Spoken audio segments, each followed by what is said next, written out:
Üdvözlöm Önöket, Csomor Csaba vagyok, 30 éve itt élek a körzetben, kezdetben az Újvárosban, most a második szakaszban Szent Jánoson. 2 felnőtt gyermek édesapja vagyok. Szerencsére most abban a helyzetben vagyok, hogy egzisztenciálisan, mint családi szempontból teljesen szabaddá váltam.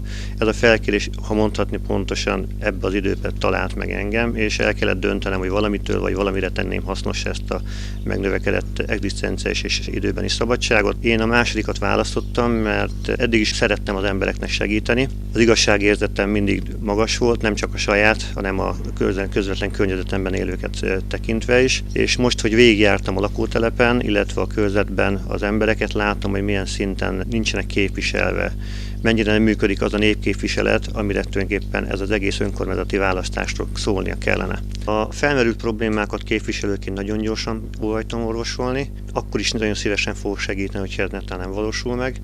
Továbbra is úgy érzem, ezek a problémák csak akkor fognak megszűnni, ha valaki képvisel és kiáll mellette. Ezek nagyon apró problémák. Az elmúlt 2-3 hétben volt módonban megtapasztalni őket. Sokszor 10-20 vagy 30 ezer forintos problémákról beszélünk, egyszerűen csak figyelemkérdése lett volna az elmúlt 4 évben.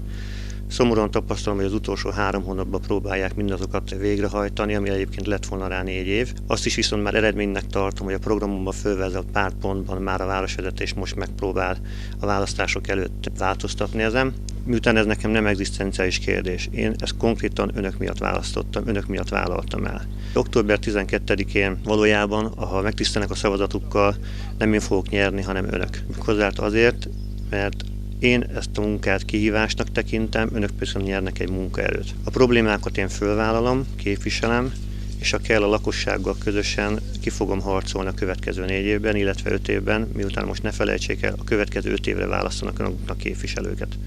Köszönöm a figyelmet.